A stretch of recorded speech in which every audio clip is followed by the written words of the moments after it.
Welcome everyone, those of you who's coming in. Hello. Hi. Thank you for putting the camera on. I love that. I'm going to stop that so I could see everybody better. Aaron J, optional, but I would love to see you if at all possible. Sounds good. Hi, Allison. I don't know. Are you my point of contact? That's what I had, but I don't know. Yes, I am. Okay, awesome. Great to meet you. And we do have about a little under 30 guesses today. So I think we should just give it a few more minutes to let everyone join in, and then we can go ahead and get started. But Okay. thank you for being on time. I appreciate that a lot. Oh, And we I'm an early bird. I always come early. I'm the first one there. That's great. But That's Allison, super. I would love to see your face too, if that's possible. But if you have children in the room, understand. I don't know what everyone's situation is. I do not have children in the room, but I am not in the brightest setting right now, so I'm just gonna opt out for it. But I do encourage everyone else to keep their cameras on. Yes. Look at Carly. She's a prime example. No Love it. pressure. No pressure. There are two of me in case you're wondering. I want to see what you're seeing. Christina, welcome. I won't leave you alone, Carly. Thank you. New But York? we're all joining from different places. We're our headquarters is based in New York City, but we have a lot of folks on the West Coast, a lot of folks on the East Coast, everything in between. I think we might even have some folks joining in from India, even though it might be really early for them, but we shall see. We shall see. Wow. I think you're one of the first ones who have done that, so we really appreciate you for that. Oh, please let them know. I always do my homework. Overachievers. No, it's great. Let me just do a quick ping to remind folks that's starting soon, and then hopefully we don't delay it too much. I think we would try to start it I think we can go ahead and get started. So, Maria, go ahead and kick it off like you always would do. Okay, like I always do. You know me already, I can Allison. already tell that you're super experienced, so no doubt. Oh, thank you. Okay, so everyone, welcome. I'm taking on a virtual tour celebrating the Black History Months. Now, this is also to celebrate you. So I said earlier, if you're able to put on your camera, I want to see your beautiful you. Participate via the chat box, unmute yourself. Anything goes in my room. So, but most importantly, I'm an artist. So I love to talk about other people's art, what they were thinking about, how do they persevere when there were so many obstacles along the way, especially for Black Americans, right? So we're going to talk about just that today. But I'm Carly, do also you have something you'd like to say? Yes. Yes. okay. Was that Paul? I don't know. Somebody's conversation. We're listening. Okay, I muted Paul. I hope that's okay. Unmute yourself if you want to share. Now, going back to what I was saying, I am taking you back. How long? Not just last year. Oh no, I'm taking you back to the time period called the Harlem Renaissance. Those of you fellow New Yorkers, you know where it is in Harlem, northern part of Manhattan, 1918 to 1937. Just to give you a little bit of more of that immersive experience, I am going to show you a YouTube clip, just like a minute or two. So let's go there. And again, reminding you, if there's a computer glitch or video malfunction, what have you, I'm going to depend on you. You let me know, because it will be boring if I kept asking you, can you see it? It's one of the stories in the Renaissance, one of the few that does that, that goes there.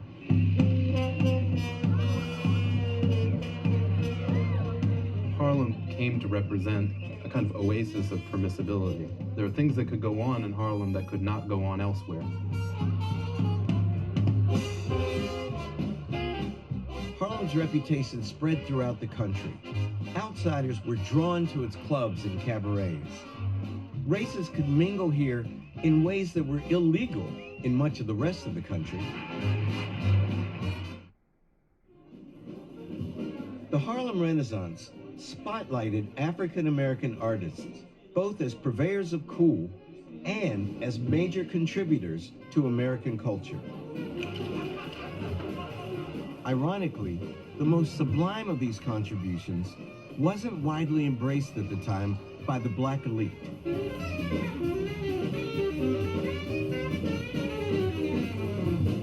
To them, jazz, which had made its way north with many of the southern migrants, was unsophisticated, even vulgar. Can you imagine? Unsophisticated. So I'm going to stop there and let's go to my presentation. So that's where art, dance, everything blossomed, literature, everything else. So here we go. Black History Month. So who are we looking at first? First one is this stunning black and white photograph. I want you to think of some words that comes to your mind. What comes to your mind when you see this black and white photograph? Some of the words. You could use the chat box. Glamour. Yep, exactly, Aaron. Anything else? Elegance. Elegant. Yes, yes, yes. 3 of you are thinking alike. Christina, Carly, and Leon. Anything else? Vacation. I would have gone on vacation right now with this couple. That's what I'm thinking. Okay. One more. Any other words? And I'm going to give you like maybe 10 more seconds because I know everyone's got different internet connection. So I never know. Yes, high class. Thank you, Christina. High class. Definitely. That mink fur coat. I mean, as a New Yorker, we don't see that much of mink fur coat these days. I don't think so. But their coupe, 1930s car. This is, how do I know? It says 1932 on the sign on the lower left here, by the way. I'm able to zoom in and out. So you let me know if there are images you want me to go detail looking.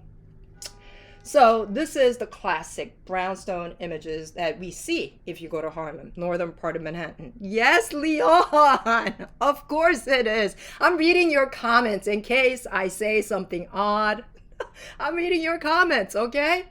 Yes, it is. And I was going to ask, have you seen it? Who is the photographer, this glamorous couple that we see in front of you? It is indeed James Van Der Zee, and you're seeing his signature right there. And this is the fella born 1886, 1983. He actually had a photo studio. Can you imagine that?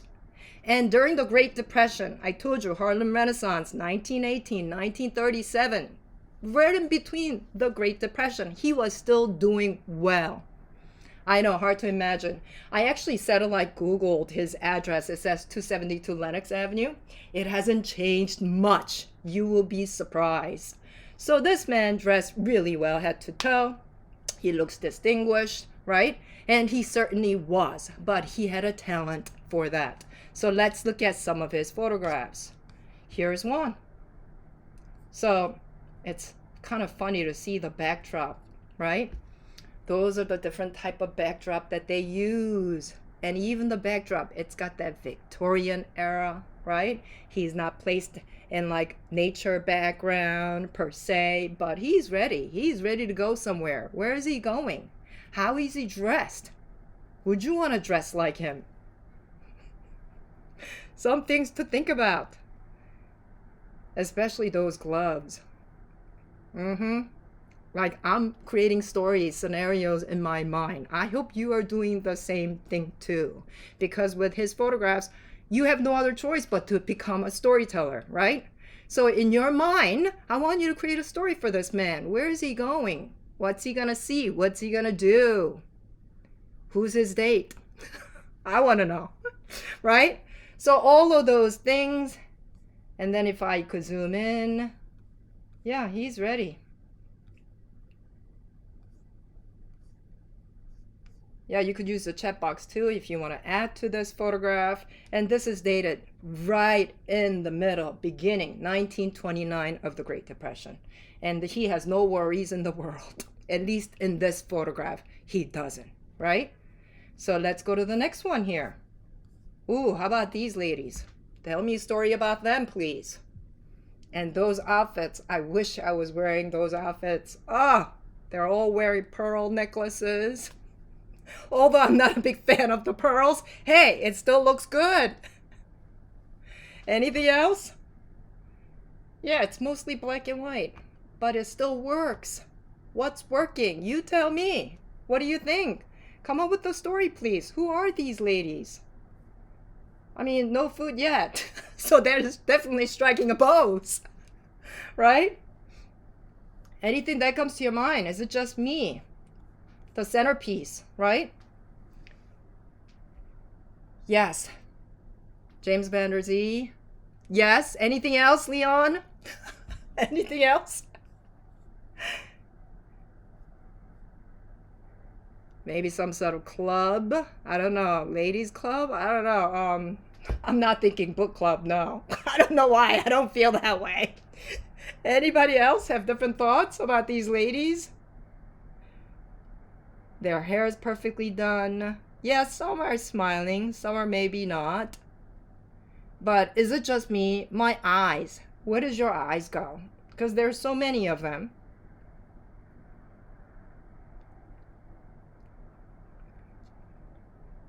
The head of the table. Yeah, in the middle, the head of the table. Right? But I keep going to these candles. Like they must have no windows open, no ventilation, just that stillness, if at all possible. Yeah, Leon is saying definitely social club.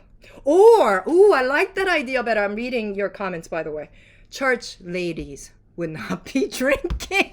Church ladies, are you sure about that?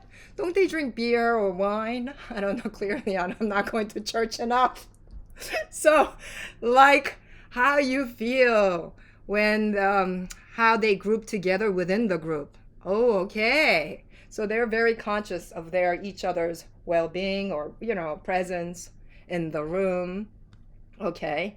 Yeah, so clearly all these ladies gather around saying, hey, James, you're the man. You're going to make us look even more glamorous. Either be a social club, whatever club that you could think of.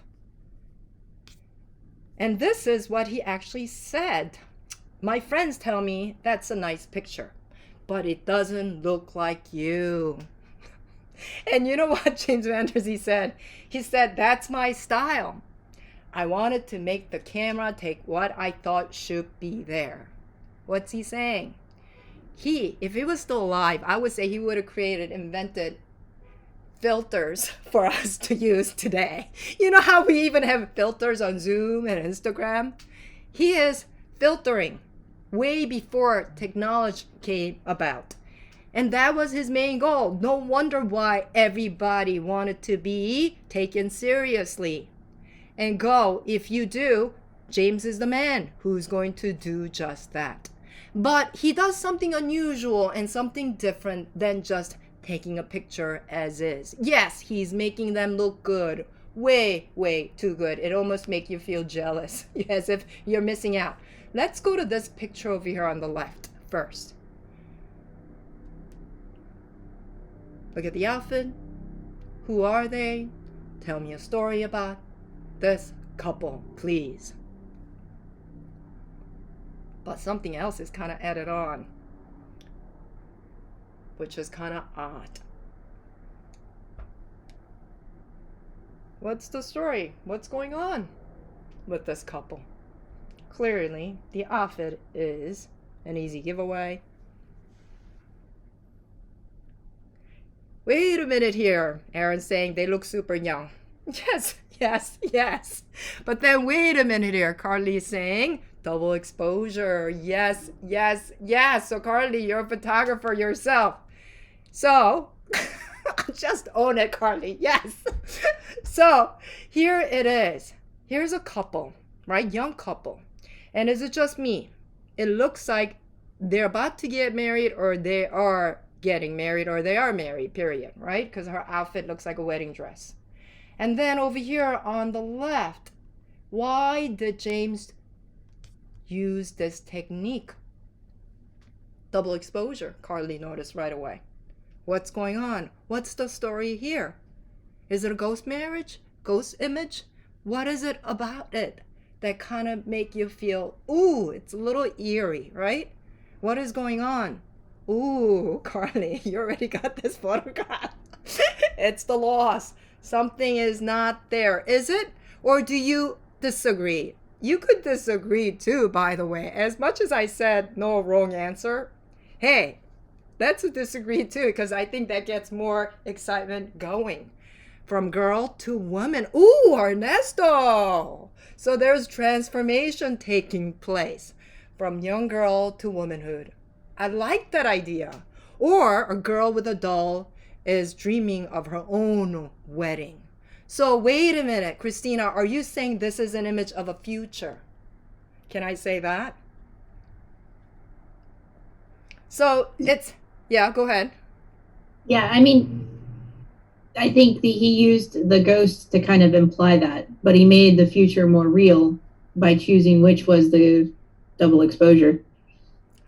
Yeah, that's what I was thinking too, because the feeling is the first gut reaction, at least for me, when I saw this photograph. And I thought, ooh, something about it is kind of spooky. So I decided to investigate this with you together. And then I saw a couple looking at each other fondly. So they're clearly in love. They're admiring each other. And then the girl kind of threw me off. So I'm thinking after marriage comes the baby, right? Isn't there a song that goes like that too? So I'm thinking this is maybe a story of what's to come. But then again, we don't really know because he didn't write anything down. So he could easily be lost too. But then right next to it, I put another photograph here. This one, I think it's much more obvious.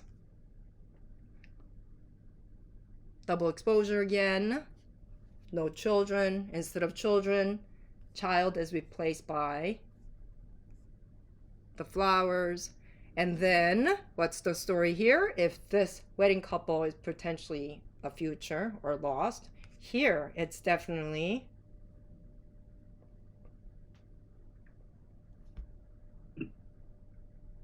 Loss. Yep, I agree with you.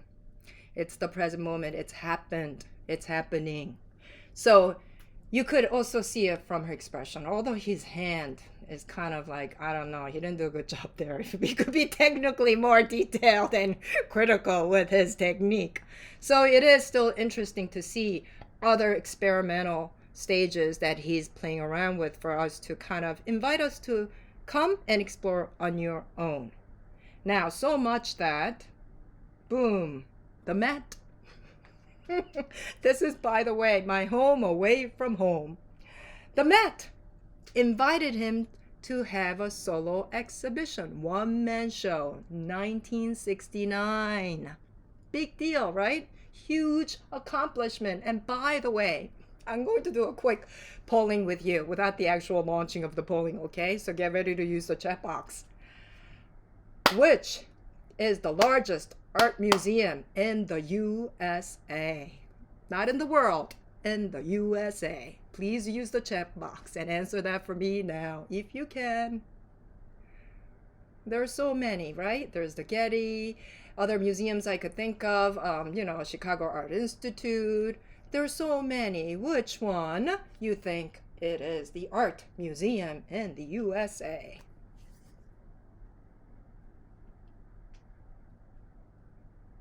I'm gonna give you like 20 seconds. I'm counting. One Mississippi.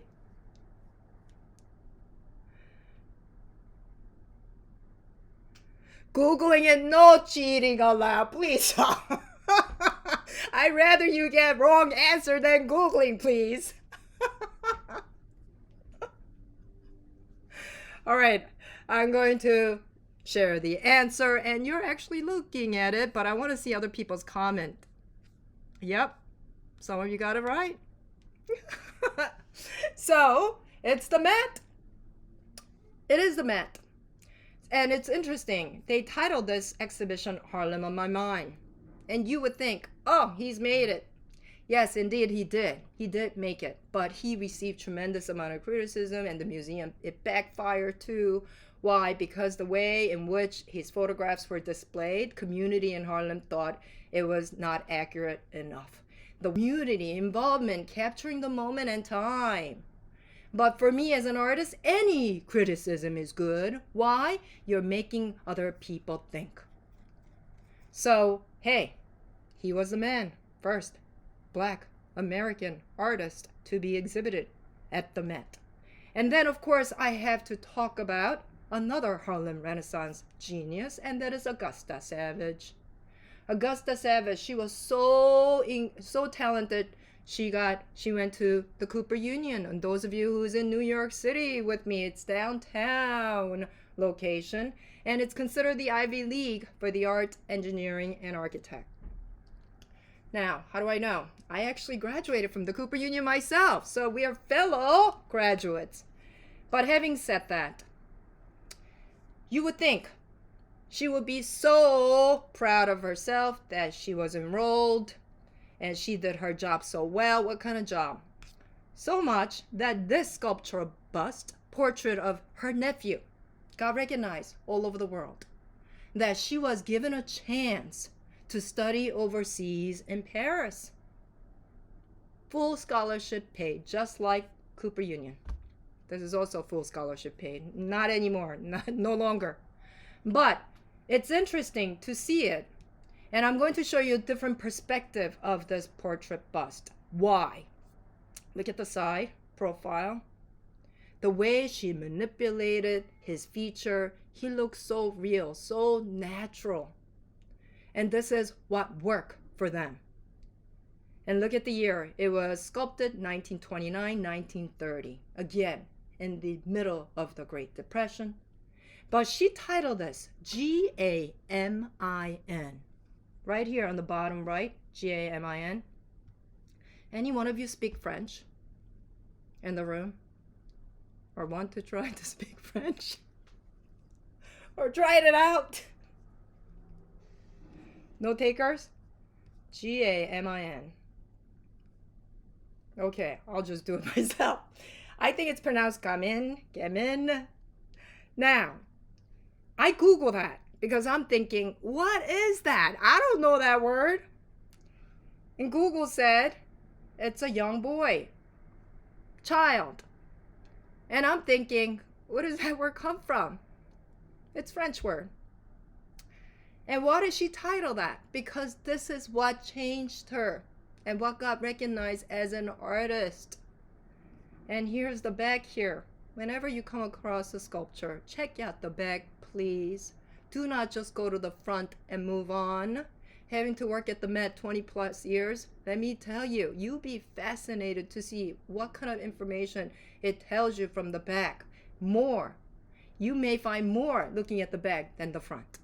And look at the back here. Look at his neck, his, that you could feel the texture of the hat and his outfit just by looking at it from this perspective. Now, hold on. Can you all guess what this is made out of? I know the color is kind of deceiving, but she added patina. Patina is adding colors, paints. What do you think this is made out of? It's definitely not made out of paper, so that's out. Any thoughts and ideas? Because this material will come out over and over and over again for us. And this is the medium that she often used.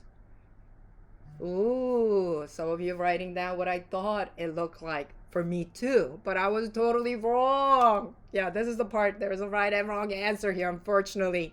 But at least you get to think about it, right? Oh, Christina! Christina wrote plaster. Christina, do you know this artwork already? You've seen it at other collections. Okay, so most often when you see this kind of patina, we all think of metal, right? Bronze, as an example, like Aaron wrote. I agree with you. That was my first thought. Bronze sculpture, of course. But bronze sculptures are the most expensive art medium to use. The most expensive. And you can't fix it.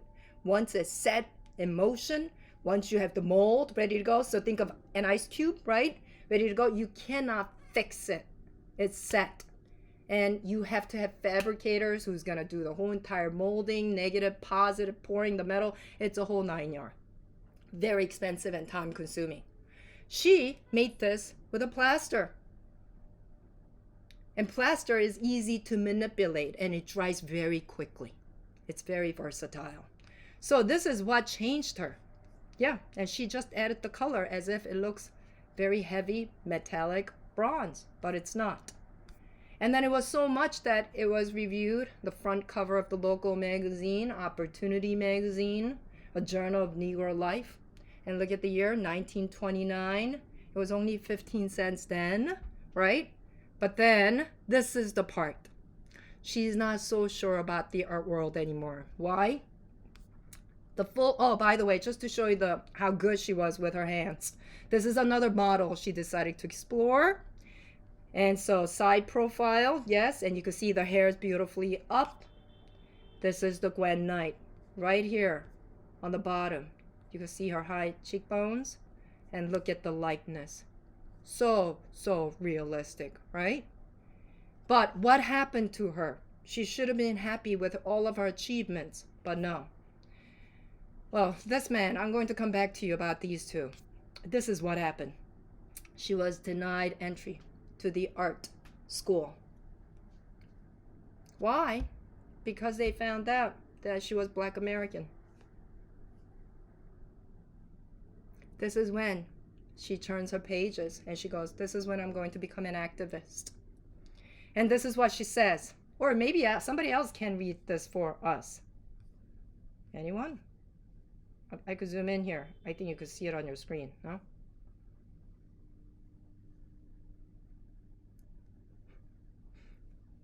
Nobody else? Can somebody else other than my voice can read this out loud for us?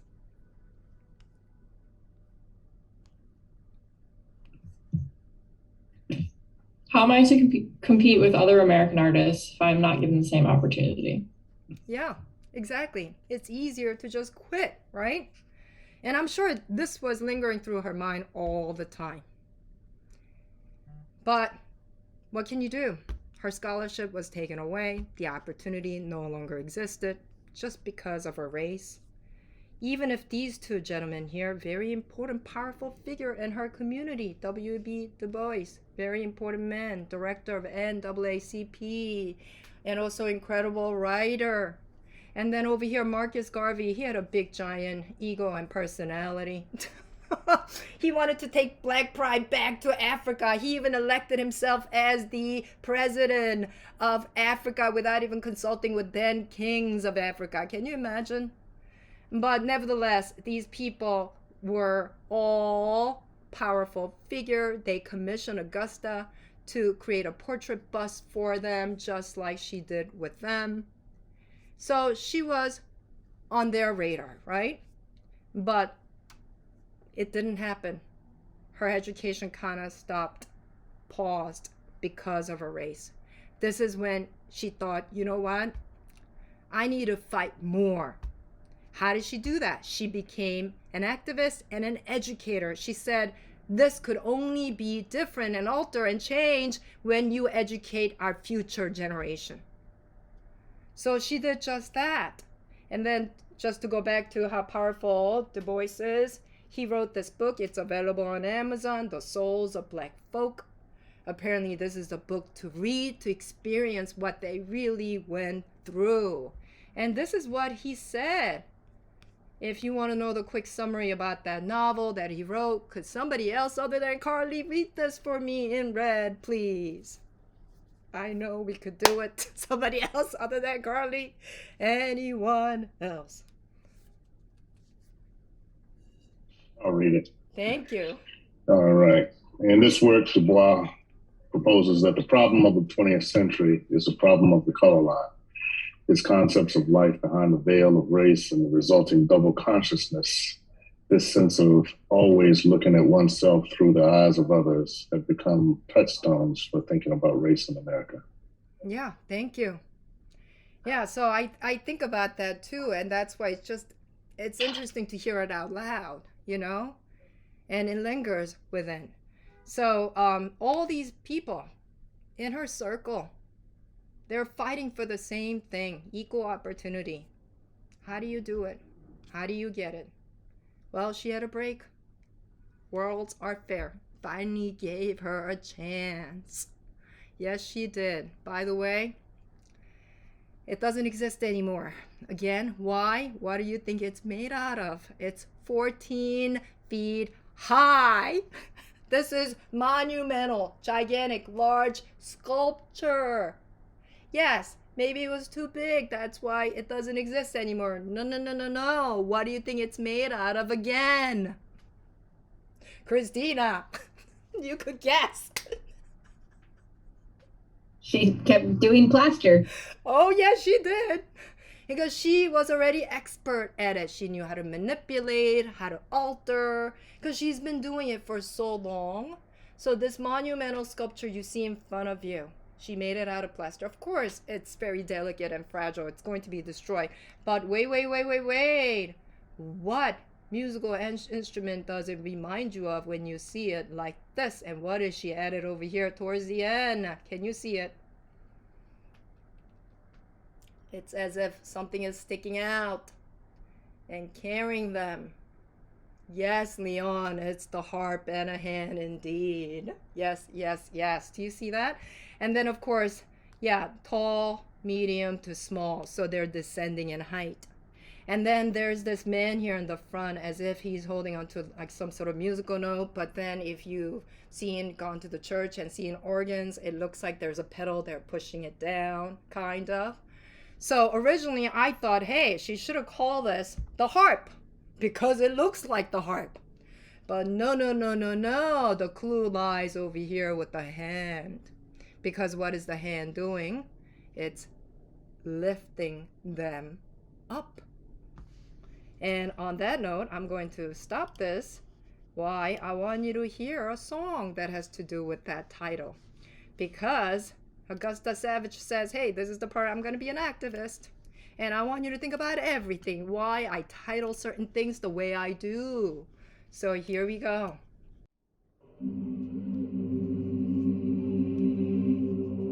At the dawn of the 20th century, America was a country full of promise and hope for many. Black Americans faced a different reality, a nation separate and unequal. Yet their hope persisted. Pained by inequality, but inspired by resilience, writer and civil rights activist James Weldon Johnson put pen to paper. His words would become a unifying call, a hope for a brighter tomorrow, a timeless exhortation to lift every voice and sing. Lift every voice and sing till earth and heaven ring with the harmony of liberty. Let our rejoicing rise high as the listening sky. Let it resound loud as the rolling sea.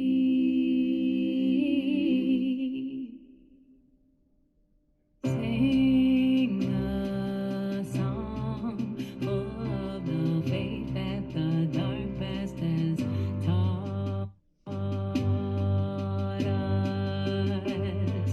Sing a song full of the hope that the present has brought. Once you listen to it, it's addictive. I want to hear it over and over and over again. Why? It gives you hope, empowerment, at least for me. So Leon says yes. And by the way, that song is considered the Black National Anthem. Let me enlarge this. That this man here, James Weldon Johnson, wrote exactly with that title, Lift Every Voices and Sing. So clearly she had heard about him, she encountered meeting him, and this is what gave her the inspiration to change and alter the title of this large-scale monumental sculpture. And then, of course, these are some of her students, because I told you, she decided, hey, at this point on and forward, I don't want to fight anymore. I am going to teach our future generation and have them change and have better lives. And then Ernesto, you wrote something here. The picture looks like the song during the slavery which lifted them up. Yes, I agree with you. Yeah, future possibilities, and if they were free. There are many different feelings, emotions that you may go through when you re-listen to them again. So I could give you, you could Google it, Lift Every Voice and Sing. But here, what appears to look like lovely couple yet again, but I'm talking about Jacob Lawrence right here, only in his 20s. Augusta Savage was his mentor, his educator, his teacher. Well, he began to document Southerners migrating to North for better opportunity, education, living condition. And not just one panel, one painting that goes with words. He created 60 panels, 60 panels to talk about their hardship and what it means to the Southerners. Now, this is what got him recognized, well known, famous. And also, by the way, these colors that you see, egg yolk. Yes, I'm talking about egg, breakfast food, egg yolk. Imagine egg, the yellow part just taken out, mixed with dry pigment, powder formation of the colors, mixing them together to create your own paint. It dries quickly and it has that translucent look like this. So he's using a whole lot of eggs. Don't ask me how many, I don't know. But I decided to take 6 of these panels out and share them with you because this is what changed everything for him and people in his community and those people who didn't even know him.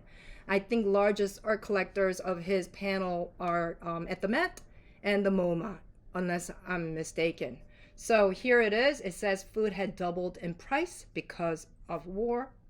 The railroad stations were at times so crowded with people leaving that special guards had to be called to keep order. If I'm going too quickly, you let me know. And then there were lynchings in the South. The African Americans, there were no justice in Southern courts. You're always guilty, right? The children were forced to work in the field. They could not go to school. To make it difficult for the migrants to leave, they were arrested en masse and they often missed their trains. Ooh, but the living conditions were better in the North. They found discrimination in the North, but it was a different kind. And this may be my last one yet. So he created altogether 60 panels. And to bring this much awareness, I could only imagine the heaviness that most people felt. Now, another person who created story as their inspiration is Faith Ringgold right here. I said is because she's still alive. She's in her 90s and she lives in Harlem. She has a huge retrospective right now at the new museum. Those of you in New York City, I encourage you to go. I strongly recommend that you go check her out. Exhibition, please. Now, the Tar Beach. If you have any of you have younger, I don't know, nieces or nephew, maybe they've read this book already. The Tar Beach. She's a book author. But what I love about her is this. I mean, this picture I pulled out from, I think it was posted on Instagram. And this is what she said. This is the part I love. Her, just like Augusta Savage, she's on the same path. You can't sit around and wait for somebody to say who you are. You need to write it, paint it, and do it. That's what she said. So she's another activist bringing awareness to the future generation. So she's standing in front of her quilted story artwork. This is actually at the collection at the Met. And I just wanted to read some of her materials. It says cotton canvas, acrylic paint, ink, marker, dyed, printed cotton, and sequins. So she's using all of those things to tell her message. And this is the picture I took. So it's 3 quilted images, panels put together as one piece. And of course, oh yes, Ivy, am I saying your name correctly? Is it Ivy? I read her Tar Beach as a kid. I remember when I was reading it. Oh, it was on the Reading Rainbow, was it? Okay. Yes, I remember it vividly. Vividly. Reading Rainbow. So there you have it. So there's that connection that we could all make, right? But thank you. So over here, I just want to quickly tell you, there's so much of writing involved. It's impossible to read them all, especially on a virtual tour like this. So I'm going to tell you the quick version, okay? The main story goes, there's a little boy in the middle with his grandpa who's got the orange hair. If I'm correct, I think his name was CJ. He's eyewitnessing a car accident in front of his community, actually in front of his apartment in Harlem. And unfortunately, that happened to be his family, his mother and his siblings. Not entirely his family, his mother and his siblings. So he's already had trauma growing up, this little boy. Second quilt takes us place to what's happening is the fireman, right? Fire truck. You could only assume it's his father who got caught in the fire. He died. So second tragedy strikes CJ, but then the third quilt panel comes, and here's the orange color grandma. Instead of a little boy, there's a man who's dressed to the top, just like James Van Der Zee's photograph with that man with the gloves. Kind of reminds me of him. Instead, he's grabbing her and giving her a big tight hug and kiss. Who would this man be? It is indeed that little boy. He persevered. He went to West Coast. She wrote all of that on her quilt, okay? I'm not making this up in case you're wondering. So he went to the West Coast. He became a famous movie star or movie writer, screenwriter, and then he comes back to get her. So there's hope at the end, right? So again, she's sharing that message of empowerment for the younger generation. And there are many fellow artists doing the same thing today. Now, why am I taking you to the Sotheby's? Any one of you gone to the auction house? Anyone? Sotheby's, Christie's, those are the big major ones. Why? I'm going to take you there as if you're there with me through YouTube. Beauty of YouTube. Oh, let me stop and I'm going to let you go experience that. Hey, it's the Kerry James Marshall, and I'm going to start the bidding at $6 million. $6,500,000, $7 million now, $7 million, $7,500,000 now, with Amy Capalazzo at $8 million here. $9 million now, this side, $9,500,000, $10 million, Amy, it's ahead of you at $10 million, $11 million now, $12 million here, at $12 million now, $13 million here, it's Jackie Spinner at $13 million, 14, 15 million. How high do you think it went up? I want you to use the chat box and write it down. If you can, please. How high do you think it went up? Because I'm going to continue on with my presentation. But before I do, I want to check out some numbers. Those of you who love math, numbers, this is your chance. It had gone to what, 15 million? It started with 6. It had gone to 15 million. How high do you think it would go up? 23 million, some of you said. Okay, anybody else? 35 million, Allison is saying. Wow. Okay. Wait, Christina, 31 million. I missed that one. Okay. Keep on writing, please, because I want to see what you're thinking. Why is it every time I go large, I'm missing out on the chat box? Hold on, please. Let me get this together. Now I see it. Okay. So, 23, 31, 35. Those are the numbers we have thus far. No more takers? Did any one of you see this on the news? Because it was on the news. How long? Not too long ago. Okay, unless we have any takers, we're gonna go for it. Next image will tell you. Boom, boom, boom. Diddy bought it. Sean Diddy Combs, he purchased it. $21.1 million. What do you think? Big deal. My question to you is, wow, I know he could afford it, but why? Why? I'm going to tell you. This artist, Kerry James Marshall, he's Chicago based. Now we're talking about artists that are still alive today, okay? Yes, I agree, Allison. She got it. Yep. How do you say her name? Allison, you gotta help me. How do you say her name? Satya, he is our CEO actually. So, okay. no worries. Okay, there you go. Super close. Yes, I agree. So Kerry James Marshall, he's the man to watch. Everyone's been watching him. I mean, clearly Diddy. He purchased it for $21.1 million. So let's talk about him a little bit, shall we?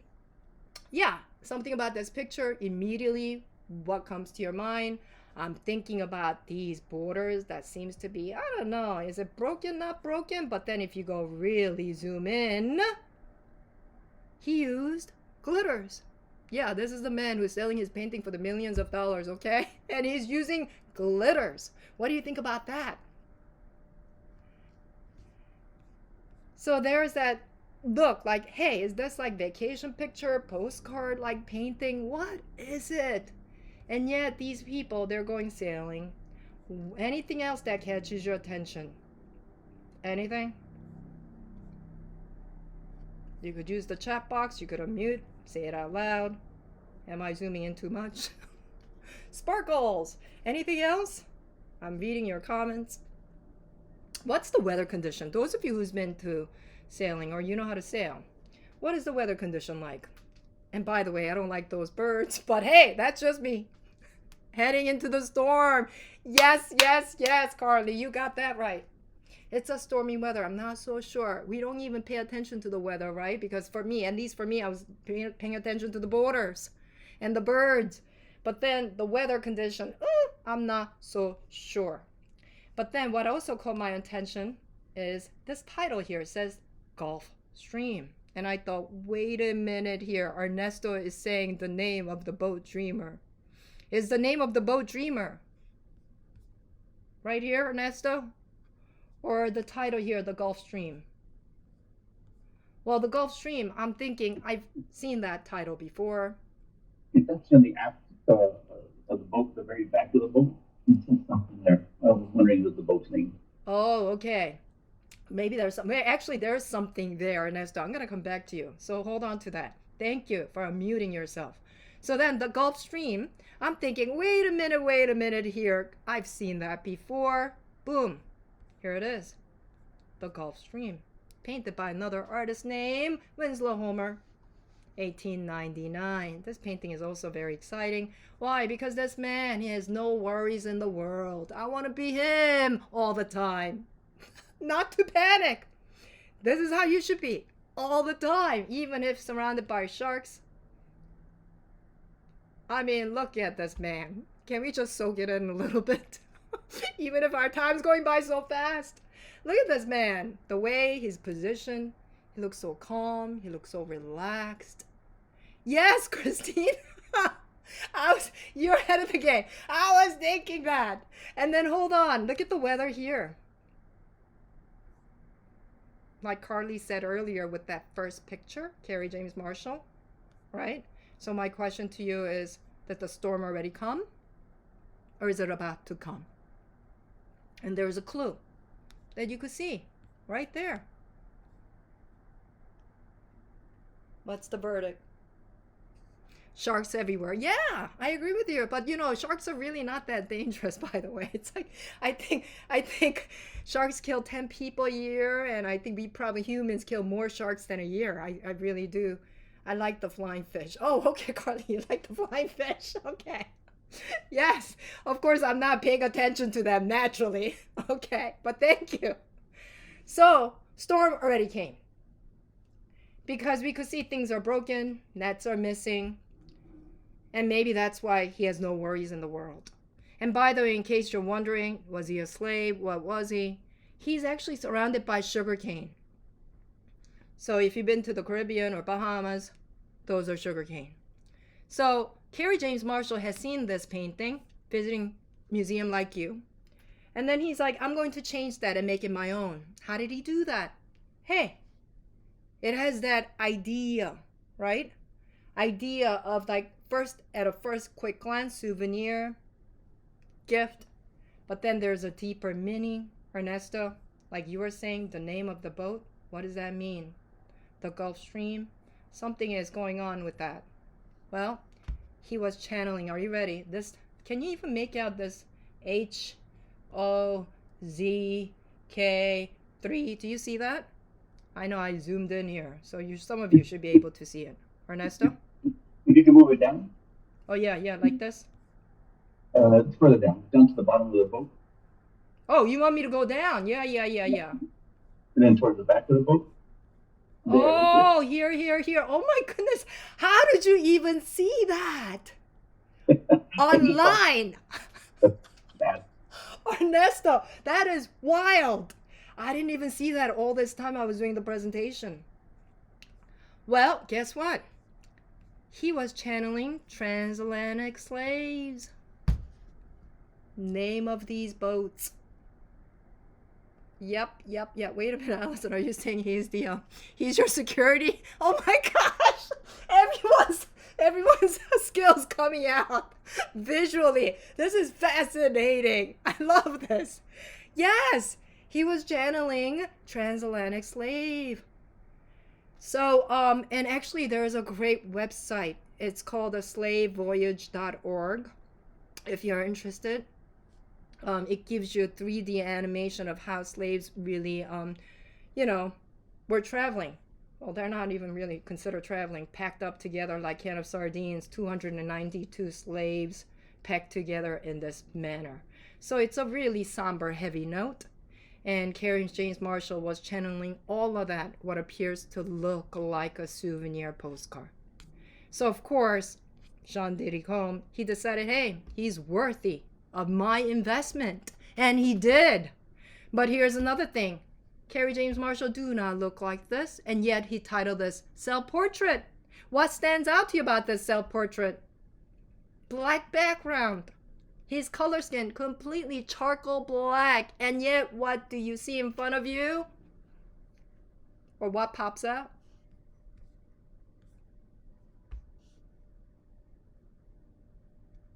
The obvious.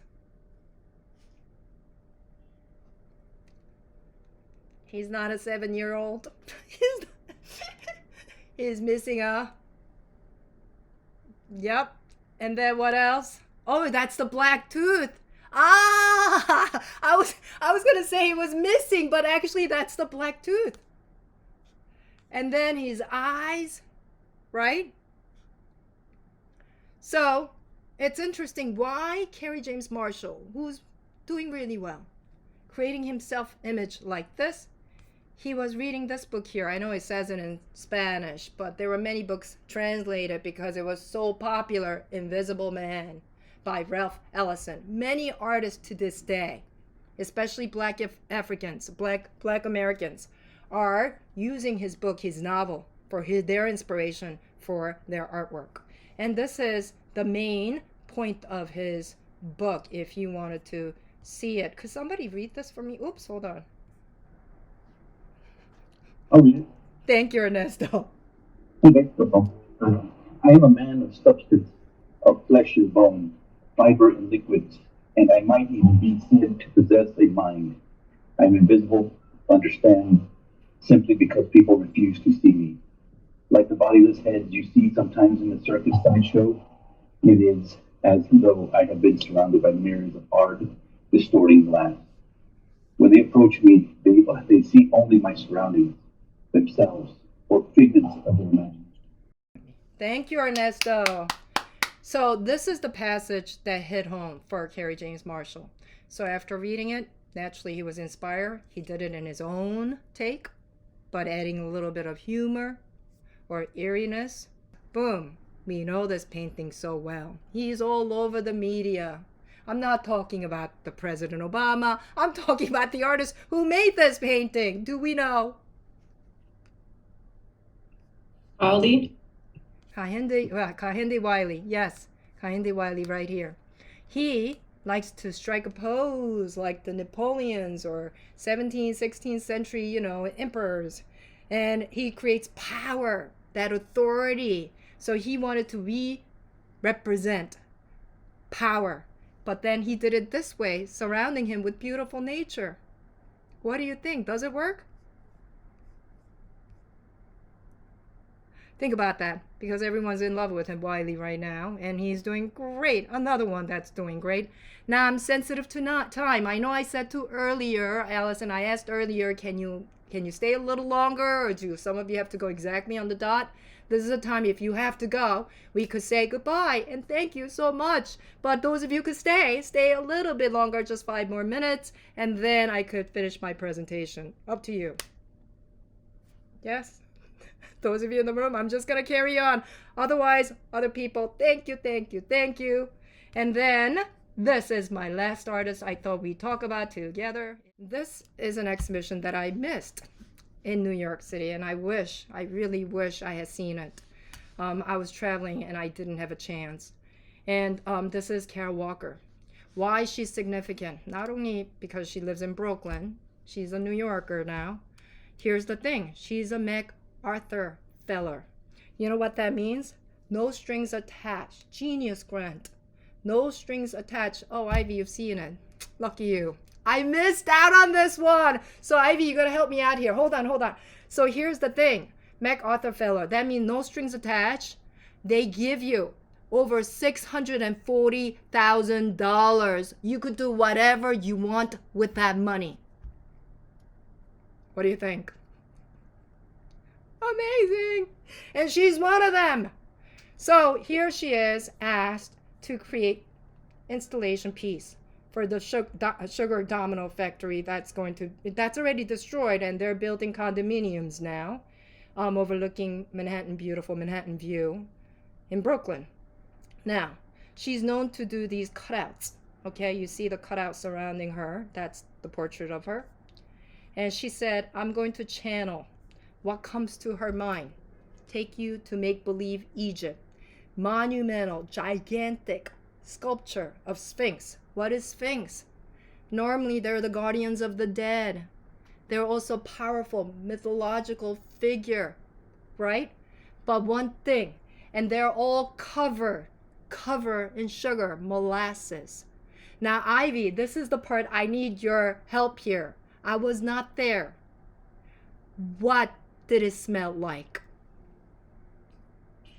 That's a good question. It was a while back, but I remember just sort of like, I don't know, everything was kind of melty and like kind of molassesy and warehousey.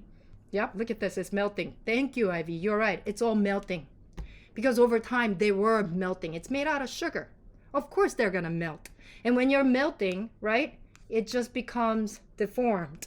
So it's kind of spooky and eerie to look. I was not there, but I'm thinking about sensory experience, right?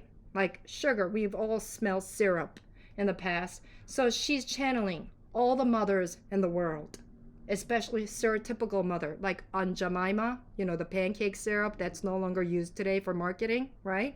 So she's channeling that to create her face, representing all the mothers, but as a mythical creature, a powerful figure. Cover it in sugar. By the way, underneath that is styrofoam, but the styrofoam there creating this monstrous sculpture and then covered with tons and tons of sugar and molasses.